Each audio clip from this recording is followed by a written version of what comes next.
Hello there, my name's Mark and this is my very first YouTube video, and I've decided to make it on a battle report for a new Kings of War game called a Kings of War skirmish game called Kings of War Vanguard. So I'm doing it based on another YouTuber that I've seen who I also play another game called Infinity, I also play Kill Team, I also play Star Wars Legion. So that's the kind of things that you might be seeing on my channel, as well as possibly going into train making as well. So, to start with, my very first YouTube video is going to be a battle rep on Kings of War Vanguard. It's going to be a battle rep using one of my friend's armies. He brought along to our local club a Orc army and a Goblin army, and this is based on the free rules that you can get on the Mantic Games website. They have a trimmed down set of the rules. They don't include the campaign play, but they have enough for you to get going, proxy models if you don't have the official models, and that's what the idea is today. So I've watched a YouTube guy called Vol.C do battle reports where he talks over the photos that he took during the game. I think that's going to be an easy, well, I won't say easy, nothing's been easy so far. I've been trying this video for about 2 weeks now, so hopefully this is going to be the last one that goes to the final cut. Anyway, so I've got about 36 pictures or so of the game of that night, and let's bring that up now. Bamf. So here is a table that we're going to be playing on. It's a 3x3 table. That's a standard size for Kings of War Vanguard. It's a skirmish game, so you're looking maybe between 9 to maybe 15 models. Probably this is quite a lot of terrain. I don't know, I think it's probably the standard that I'm going to be sticking to. I think it does fit into about a quarter of the terrain if you do squeeze it all in. And we've got area terrain, which is difficult. So this dragon on the left is difficult terrain and raised terrain, it's on a hill. And we've got forest terrain, this slightly raised area. We can move these trees around just to get models on, but if they're in this area, we can move the trees out of the way, and that'll be classed as difficult terrain. We'll get into the rules of that in a moment. So, as I say, I was given an army by my friend at the club, and I was given the Goblins. So let's go back. Here is the list he gave me. So it's 200 points, that's a standard game. 200 points lets you field a large unit for free. So that's we've got a troll in this list.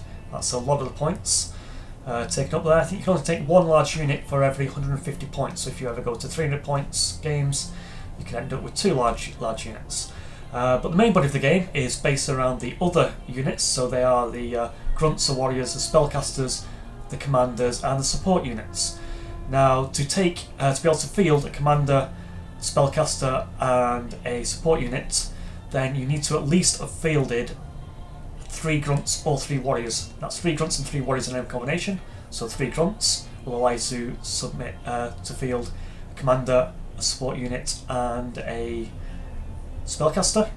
However, if your commander is also a spellcaster, then that will take up 2 of those slots. So I could take 3 grunts, a commander spellcaster, and then throw in a support unit.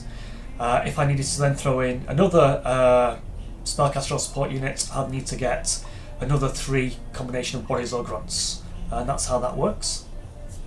So looking at the list in a little bit more detail, so he's given me 10 grunts, he's given me 5 rabble, which is what the Goblins unit called grunts, and those basic units. Now grunts normally have 1 hit point, and they're taken out as soon as they get hit. They don't assuming they don't pass that armor save. So the lowest of the low, but they're probably going to be the running around and getting in the way of things. I don't know, meat shields maybe. So he's given me 5 grunts with spears, 5 rabble with spears. That's increased their cost from 8 to 9 by 1 point, and 5 grunts who are spitters, so they're archers, and I believe they have a scout option where they can start a little bit further up on the battlefield. He then has given me 3 Luggit warriors, so they are stronger goblins. They will generally have 2 hit points, better attacks and better armour. The troll we've mentioned, that's just going to be a large hitting thing, a brick wall in the way. Spellcaster, and now I believe we get Zap and Stun as standard spells on a Goblin Spellcaster. One of those will allow me to fatigue a unit, I'll mention that when I use it, and the Zap is just like a ranged attack.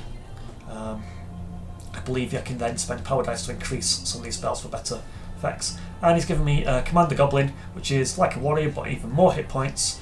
It gives extra dice. Now the dice I should mention, actually no, I'll mention it via the this is a link to the downloadable free, what do you call them, it's not warband building on the Mantic website. So the wizard, that gives me a power dice, and the bigot, the commander, that gives me 2 extra power dice. So you normally start with 4 red power dice no matter what. So I'm going to be rolling 4, 5, 6 red dice and a white power dice. Maybe go into this a little bit later on, but power dice, they let you do extra activations, throw in extra dice when you're making attack rolls, defense rolls, nerve rolls, such like that, or use your special ability. So my faction special ability is Flee. There are extra spells you can buy there for the Goblin specifics. Here we can see a stat line. So the rabble, these are the basic grunts. Speed 5, they can move 5 inches. In the attacking melee, they need to roll over 5 or over on one 8-sided dice. The Spitter, the Archer Goblin, he's more of a ranged unit. He's got a ranged attack of 6+, but he has 2 dice to do it, and he's got a range of 12. Here we can see that he could have equipped his goblins with spears, so he did take that option. And sneaky. Do you not remember what sneaky means off the top of my head? Can I quickly look it up, or should we quickly move on? Is it in the back? Summary sheets, modifiers, there's a... no. It's a campaign. Quick flick. Creating a warband, casting spells, bloodless, sneaky, here we are. When attacking the rear arc, the model on rolls of 7 or 8 are exploding, right? So what that means is, if I can get into a rear arc, so facing is important in this game, then normally when you roll an 8, you can then pick up that 8, class it as a hit, and then roll it again to see if you get the same effect again. You roll more 8s, they keep on rolling and create a choo-choo train, I think is what they call it. And with this special ability, Sneaky, I could do it on 7s or 8s, and Swarm. I think this is something that I missed in the game, but when I'm outnumbering a foe in combat, I would get 2 extra dice instead of 1, so that's useful to know. And then the Luggit, which is the warrior, so wounds 2, let's just wounds 1 and wounds 1 on the other 2 grunts. So the warrior has 2 wounds. Let's compare the armour. So armour 5 plus 5 plus. It's better at shooting, but it doesn't come with a ranged weapon as such. You can buy both of them if you wanted. It's actually the same as a goblin archer, but not quite as good because you don't have the 2 dice. So what is... so it really just has the 2 wounds, which make him better. 10 points over 8 points. It's only 2 points more. Seems worth it to me. The troll, 4 wounds, and it can regenerate crushing strength in ground. That means crushing strength will stop, doesn't stop armor rolls, it makes them harder. So if you needed a 6+ to save a hit, he would make you need a 8+. So you need to roll 8 to even defend against this guy with that particular armor. Someone with better armor, I think Brazilians come with a armor of 3, so they need 5+. And the bigots, he's got much better melee, 3d18 melee. Inspiring lets people within a certain range reroll nerve checks, and sneaky and crushing strength we've mentioned earlier on. Okay, so I've recovered that. Whoop, let's get me back, let's get the list back. So 200 points, that's your standard game, and I've got 1, 2, 3, 4, 5, 6, 7, 8, 18. Is that true? 10, 11, 12, 13, 14, 15, 16, 17, 18 units. So it's a skirmish game, but I think 18 is pretty much going to be the limit. You probably get 20. Anyway, we'll see how it goes. I've mentioned the warriors, 2 commanders, spellcasters, and support. So there's no support in this list. let's get on to how the game went down. So I'm going to be just, these are the photos that I took of the game. It's my first one. I think next time I need to keep a check and keep my pictures in order. So anyway, I'll do best to describe what's going on. So this is the opening and this is my side. We're playing a mission called the Supplies. That means that we've got 3 supply objectives split, diagonally split across the middle of the board. So we've got the left hand one just on the edge of this dragon hill here. 3 barrels in the middle. And some boxes on the far right just at the end of this small forest. So the outer ones are worth 2 points if you're touching them and no opponents are touching them at the end of turn 5. And the middle one is worth 3 points if you're touching it. And there's no opponents also touching it. If you have more of your units touching it, it doesn't matter. It's just if there's an opponent there, he's negating you scoring that. So with me being goblins and having quite low armor saves, I'm going to try and stay away from him. I'm going to try and stick to the difficult terrain to deny his clear shot bonuses and clear charge bonuses. And here we go. So I've got I think I've got a goblin warrior and some of the grunts on this left hand side. Archers in the middle, so they can maybe join either side, maybe get advantage on this hill in the middle as he's coming up. I think I've got my spellcaster and commander, then the troll and the rest of the grunts and warriors on this right hand side. Going to try and get up close to the middle and the right objective using these forests, as I say, to negate his bonuses. The train is homemade. This is polystyrene, Halloween decorations cut up to make this dragon, and this is Kill Team terrain for the cathedral effect, and some trees from my Star Wars Legion Endor board. And the mat is my friends at Altrincham Gaming Club. Nice 3x3 mats. This is his team. I don't know as much on his team at the moment because it was a learning game. I was really focusing on my goblins, but here we can see he's got 1, 2, 3, 4, 5, 6, 7, 8, 9 units. So he's got a large troll. As I mentioned before, you're going to need at least 3 grunts or warriors to support a commander. I don't know if this was a spellcaster on the cavalry or support unit. I'm guessing it's a support unit being cavalry. So he's got these 3, assuming they're grunts, could have supported these 2, and he's got an extra 3 grunts that could support a spellcaster or more support units, etc. Right. My first turn. So normally when you move a unit, you place down a token next to it to say it's activated. As the game's not out yet, this was I'm using Dungeon Command gold tokens. I kind of like that idea. I feel like I'm paying off my mercenaries as they've made an action. But here we can see most of my goblins have moved up from the back of the hill onto this hill. Because it's difficult terrain, we saw when I had the army list up earlier on, we have a movement of 5. It's going to reduce, every inch is going to cost me 2 inches, so I can move 2.5 inches. He moves up some of his units in the middle. It's a you go, I go game, so I'm not going to take a photo of every unit that's moved, just more of a general overview when a couple have moved over here, and it makes the picture change slightly, I hope. Also you can see I've got some goblins. I think before we got too far into the first turn, we remember the goblins had this scout action, which means they deploy further forward. I think it's outside of 8 inches of the opponent's deployment zone. Don't quote me on the 8 inches. But I decided to put a goblin next to each of the objectives if I could. I thought it might have been a steal the objectives away, but it's not. It's whoever's there at the end. You can't actually move them. There may be other objectives where you can move them in later games. There definitely is one, because there's definitely a spy one where you pick up the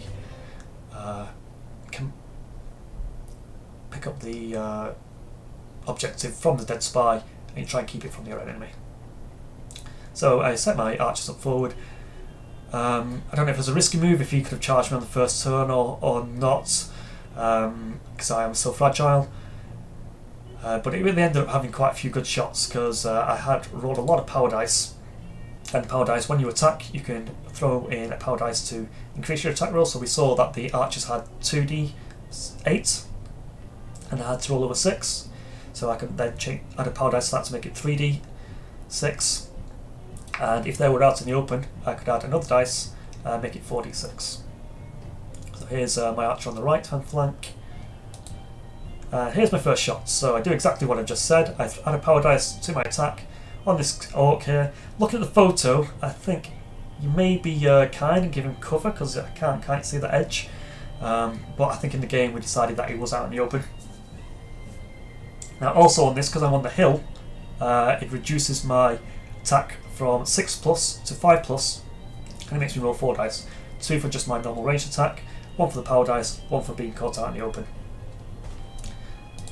And that's a big whammy. So 1, 2, 3 8s. That's 3 hits. I can re-roll all of them again, and if they again 5+, so 1, 2, 3, 4, 5. I don't think I'd take a photo of the next hit. I mean, 5 hits is probably going to be enough, to be honest. But I take out that orc there. I don't think he can save. He'll be very lucky if he rolls 5 or more armor saves. He could throw power dice at it, but only 1. So he could roll. Let's say he just has the 5 hits. He could roll 6 dice in defense, but each of those would have needed to be a success as well. I don't have the orcs stats ready to ping up onto the screen just yet, so we'll think of that on future battle reps. Here we go, have another archer and an orc, a goblin spearman moving up, and it looks like my archer's done the same again and taken out one of his orcs who advanced too far up in the middle. So these are my power dice. That was a heck of a lot of power dice to spend. So nearly any action I could do, I can throw a power dice at it to make it a stronger action. Overview after turn 1. So he's managed to get an orc coming up to my goblins on the hill. I've got a lot of goblins in this rabble here, and I fatigued this goblin, so he would have been quite far back and maybe on this terrain, which may have been difficult to come off. So he would have moved, and then fatigued to get that shot at the goblin. So when you fatigue, you're effectively stealing an action from the next turn. So when he activates, he will only be able to do 1 action rather than 2. Not too bad for archers and long-ranged attackers, but it might prevent you from, say, charging. I think it also stops you from retaliating, although you could activate to retaliate. So there's 2 chances. There's a few little idiosyncrasies in the details, but I might go over and do a sort of rules overview later on. But if you're watching this, I'm hoping you know a little bit about the rules already, and you're just sort of seeing how game flows. So here's Orc, he goes first, so because I was activating more models than him, he's pretty much always going to go get the get-go on the initiative. So he charges my Orcs on the hill. Now because I'm on the hill, we class this as difficult terrain, he's probably rolling 2 or 3 d8s. I don't remember if he threw power dice at it at all, but I failed my armor save, so that's one of my goblins gone. He could then consolidate and move 3 inches, but the consolidate doesn't allow you to get into combat, so I think he sort of backs up so he doesn't get a sneaky backstab. My right archer I'm throwing power dice at it and shooting at his orcs in the open. So this second orc here, the one with the raised dagger, he would have got cover from the orc in front, so I think I shoot the orc in front anyway. And for some crazy reason, I charge a troll. A goblin charges a troll. I don't know where, so I was thinking it would slow it up, tie it up, stop it moving around, and getting into my mob of goblins. But if I hit him, and he hasn't activated, he gets to pull his activated token next to it, and then retaliate straight away and hit me. Which he did, and I didn't survive. The goblin got splattered. I tried to take revenge on my fallen comrade and give him a shot. And I try and shoot him from the hill as well. Then my goblins on the hill. I believe the spearman moved up, and because he's within 1 inch of the orc, he then gives an extra bonus dice to the goblin on the ground here who was engaged with the orc. So I think it was he's the warrior, so he would have been 2d8, 3d8 for his ganging up. And as we saw when I double checked the rules earlier on, that should have been a 4d8, and then it looks like I've thrown a power dice at it there, so it could have been 5d8. Either way, it doesn't matter, I took out the orc. Yep, I'm rolling 8s again. So I've got a goblin on the hill, so I think did I mention it on the first shot? If you're on a higher terrain, then it reduces your to hit by 1, it doesn't give you an extra dice, but I believe I do some wounds on his orc captain here.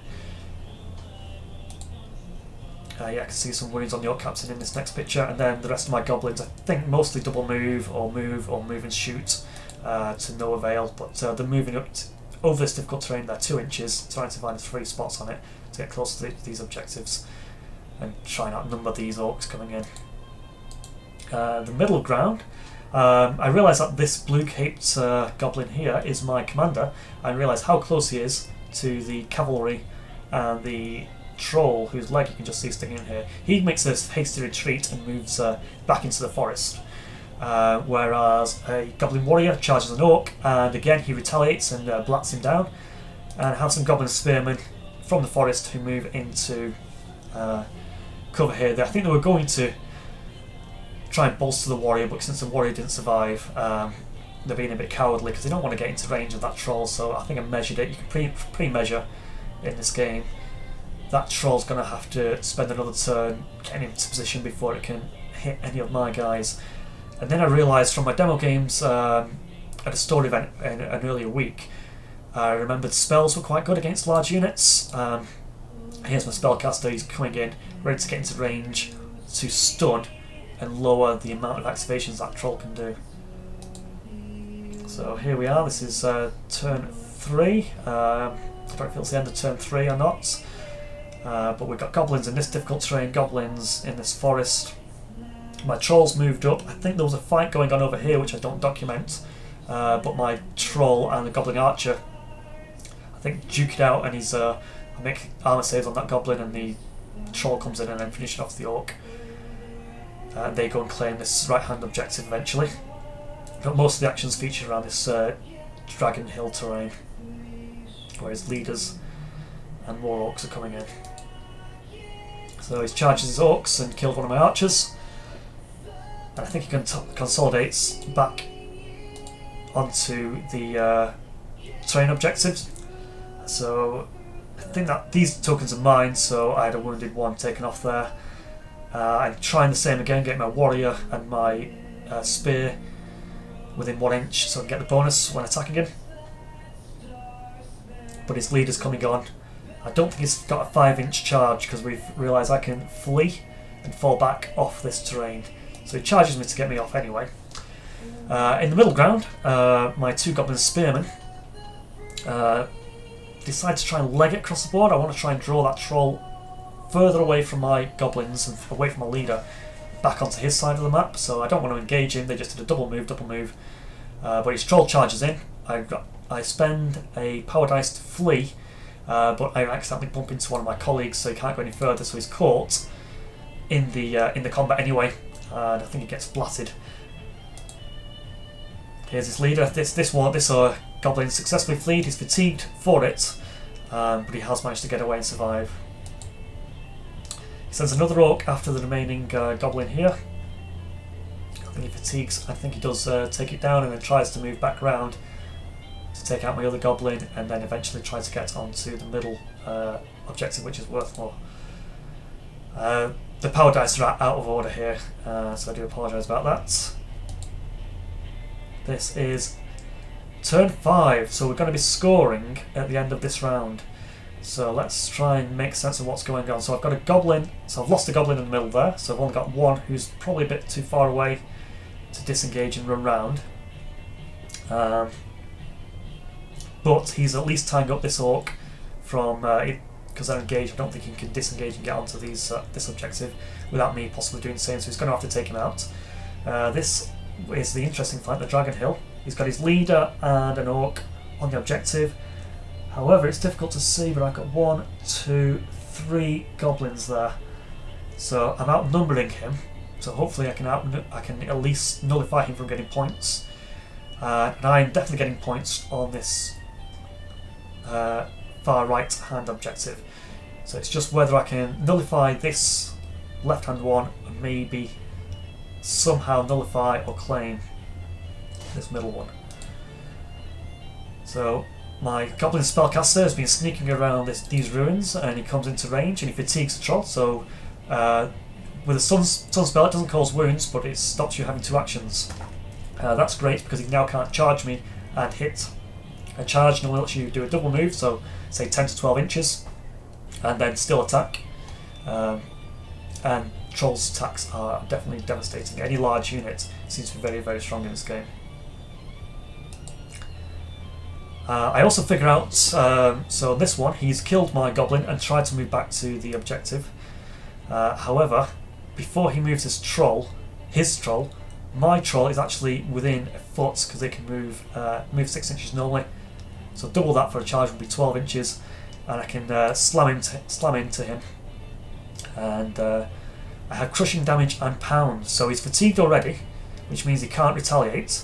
And also, could he have retaliated with an activation? Maybe. I think he might have retaliated. It's a little bit foggy now because I've been having YouTube difficulties, so it's not quite as fresh in my mind. But the pound means I knock him down, so he's got a fatigued and a knockdown troll. So one of his actions is going to have to be stand up when he does activate it anyway. So that, and he's not touching this objective at this point. There is a little bit of a gap that we can't quite see, so he's not actually claiming that. His orc on the Dragon Hill goes around mopping up or scaring away and making my goblins flee. And this is the last picture. What happens is, so yeah, I think that troll charge won me the game. Very lucky that it was in range.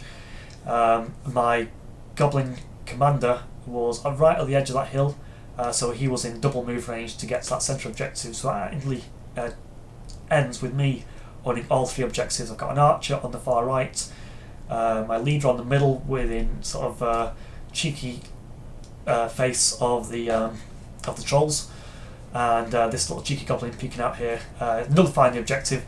I think we didn't quite play out the last scenario, saying if I attacked, he could have retaliated and he might have scored it, so I decided not to attack.